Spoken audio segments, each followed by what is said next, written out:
Hey YouTubers, Hankster here, and welcome to the return of action figures of the living dead. Of course, we've done numerous videos with that in the past. The last one, of course, we did involving the Tar Man from Return of the Living Dead. But this month we're going to be going more into that little genre with a special edition dedicated to the characters and collectibles of the Chaos Comics universe. Chaos Comics was a very popular comic book line, independent comic book line in the mid to late 90s. It lasted from, I'd say, 94, 95 till the year 2000, about 10 years ago. Of course, one of the characters that survived Chaos's comics' downfall in 2002 was none other than Lady Death. Here we have here. She, of course, is not only one of the leading characters of Chaos Comics.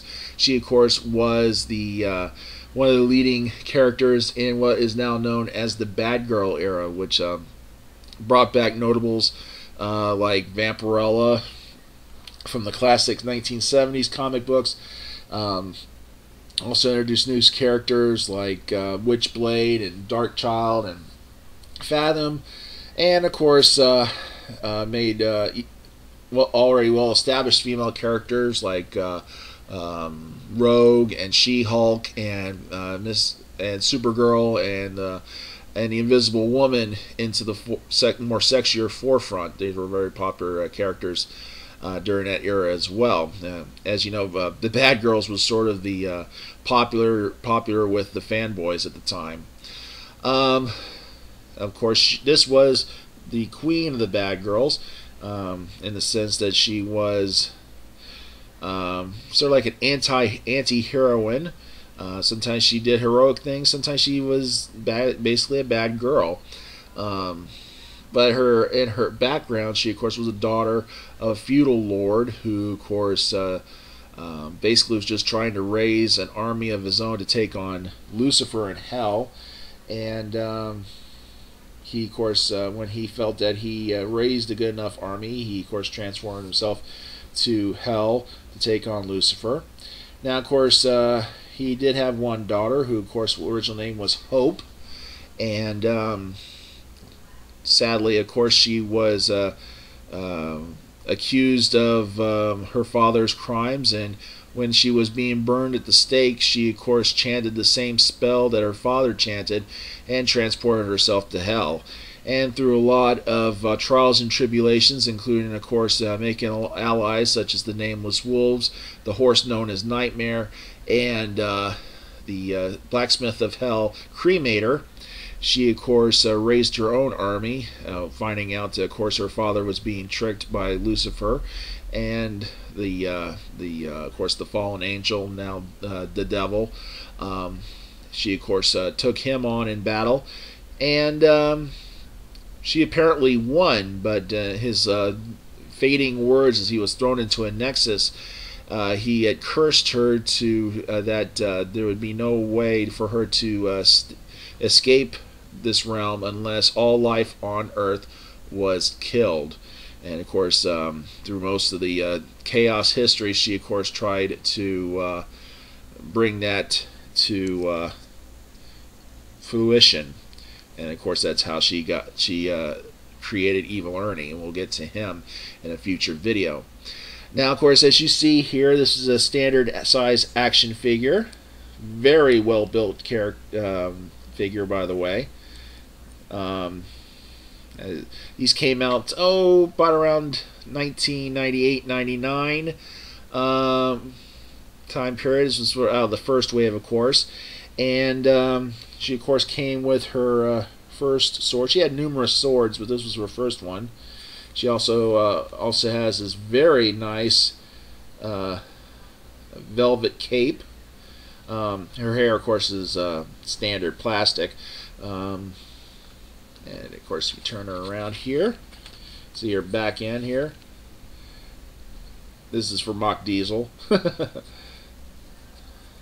She was a very desirable character, as many of the other female characters in the Chaos universe. She also, as many other Chaos action figures of her size, they also came with this thing you can pose them on. Has a little peg there. You put their feet on. She of course has a little hole right there on her feet, and you just slip it into the hole there, and you can pose her. Like, you can have her hand out. She doesn't have too much, just basic articulation. You can move her arms. Her head kind of moves, but her hair's in the way, so and her legs move near the hips, but there's not much else articulation with the knees and the feet and all. Her hair is pretty cool, even though it is plastic. It is done. The coloring is pretty good. It's not just pure white, as in much of the comic books. It's kind of shaded with blues and grays, and I've kept her pretty good for the past more than a decade since I got her. Now, of course, there is another version of this one. There is the glow-in-the-dark version. As you can see here, pretty much the same mold and painting design, but the plastic, of course, can glow in the dark when you held up to the light long enough. I think this was a exclusive release through Wizards Toy Fair magazine line. Same sword and all. Pretty much not much difference except for the body and head mold. And I'm not sure about the hair, but it is a glow-in-the-dark feature. Pretty much, oops. And they're not. Now you gotta be very careful how you pose them, because they want to move back and forth on their own here. So you gotta try to catch it just right here. But that's pretty much it. Now, of course, as you know, Lady Death is still a viable character in the comic book world. She, of course, has gone through many changes. And after the bankruptcy of Chaos Comics in 2002, she, of course, returned. Of course, the original creator was able to keep her, as opposed to the other characters he created, like Evil Ernie and Purgatory and all. And Brian Pulido kept her, and went on to Avatar, where she became sort of a half-human, half-drow character, which she was sort of like trying to keep the peace between humans and metaphysical creatures in the medieval world, sort of like a Dungeons and Dragons type setting. Then they, of course, brought sort of the original version of Lady Death back in other storylines, but of course they had to create whole new characters for her to interact with, as opposed to the Chaos comic characters, because he had no copyright for them anymore.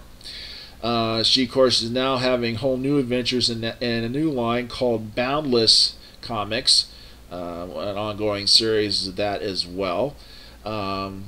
And I believe there has been some cosplay. I did see some recent photos of some cosplayers dressed up as Lady Death. Really good work, by the way.